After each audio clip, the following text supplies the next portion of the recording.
देखिए, शादी की अगर बात चल रही है और बात फूफा की ना हो, फूफा के मूड की, उनका बना हुआ मुंह, उनको तवज्जो ना मिलने पर उनकी ठसक, तो शादी और बारातों की बात अधूरी सी रह जाती है। और जब सोचिए, ये बात मैं सिर्फ एक फूफा की कर रहा हूँ, अगर एक शादी में 26 फूफा इकट्ठा हो जाएं तो उस शादी का क्या ही होना है। तो चलिए दानिश कार्यक्रम में शुरू करते हैं आज का सफ़र और बात करते हैं उन 26 रूठे हुए फूफाओं के बारे में। देखिए, एनडीए मतलब भाजपा और उसके समर्थित दल, उसके अगेंस्ट पहले यूपीए था। अब यूपीए में एक चर्चा की गई कि भैया 2024 में नरेंद्र मोदी और उनकी सरकार को उखाड़ के फेंकना है, तो उसके लिए काफ़ी गहन मंथन चर्चा हुई, पहले बिहार के पटना में, उसके बाद बेंगलोर में।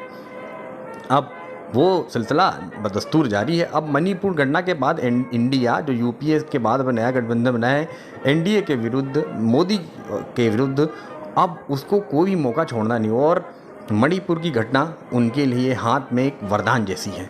तो अभी अभी आपको मालूम चला होगा, अभी अभी का मतलब 2 दिन पहले, कि जो इंडिया है वो सदन में चर्चा करना चाहती है मणिपुर मुद्दे पे।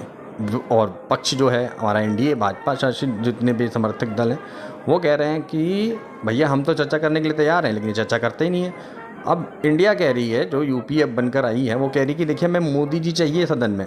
वो बाहर तो बहुत बोल रहे हैं, सदन में क्यों नहीं बोल रहे आकर के, गंभीर मुद्दा है। तो उन्होंने अविश्वास प्रस्ताव लेकर के आया था कि हम भाई अविश्वास प्रस्ताव लेकर के आएंगे, तब तो मोदी जी को आना ही पड़ेगा और जवाब देना पड़ेगा। इसी बहाने इंडिया सभी से इंट्रोड्यूस भी हो जाएगी, है ना। तो बात आज ये हुई कि मानसून सत्र शुरू होने के बाद से ही विपक्षी गठबंधन इंडिया के सदस्य मणिपुर हिंसा को लेकर पीएम मोदी और केंद्र सरकार को लगातार घेर रहे हैं। इसके लिए पूरी रणनीति के साथ काम भी हो रहा है।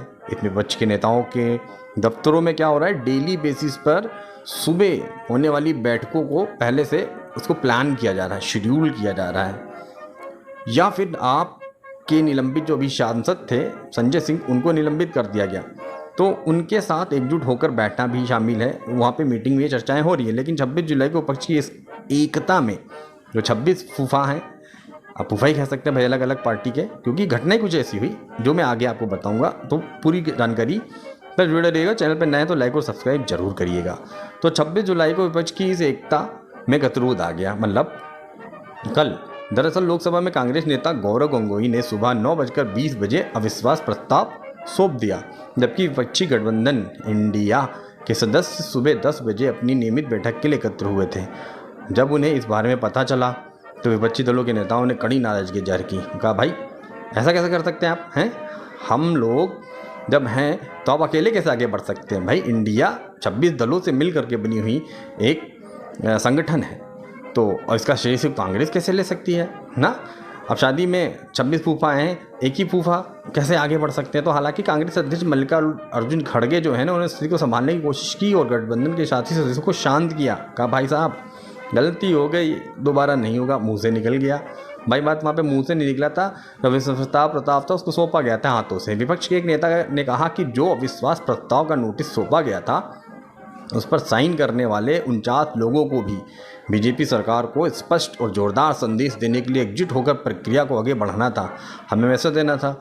हम सब एक साथ हैं, लेकिन कांग्रेस अकेली ही चली गई। बताइए ऐसा हो सकता है कहीं? इंडिया बना है और इंडिया में कांग्रेस कहीं अलग से थोड़ा ही, इंडिया एक संगठन है भाई जो कि एनडीए के खिलाफ खड़ा हुआ है। तो ये चीज़ हुई कि इसमें जो कांग्रेस अध्यक्ष मल्लिकार्जुन खड़गे ने इसके लिए माफ़ी मांगी और आश्वासन दिया कि इस मुद्दे पर ध्यान दिया जाएगा और इसे दोबारा नहीं दोहराया जाएगा। समाजवादी पार्टी, टीएमसी, शिवसेना, लेफ्ट और डीएमके समेत कई नेताओं ने कांग्रेस के अकेले नोटिस सौंपने का मुद्दा उठाया।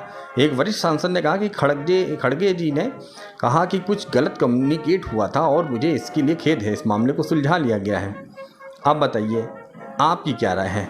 ये इंडिया जो एनडीए के खिलाफ बना है, क्या ये वाकई में 2024 में एनडीए को मोदी जी और उनके जो सहयोगी दल हैं उनको चुनौती दे पाएगा? ऐसा लगता है। वैसे अगर चुनौती दे पाएगा तो चुनाव भी मज़ेदार होगा, वरना क्या ही फ़ायदा, एक तरफा मैच देखकर जा रहे हैं और उसका मज़ा नहीं आता है। तो आपकी क्या राय कमेंट बॉक्स में ज़रूर शेयर करें। चैनल पर नए हैं तो ज़्यादा से ज़्यादा भाई लाइक और सब्सक्राइब करें ऐसी ही सूचनाओं के लिए। तब तक के लिए धन्यवाद।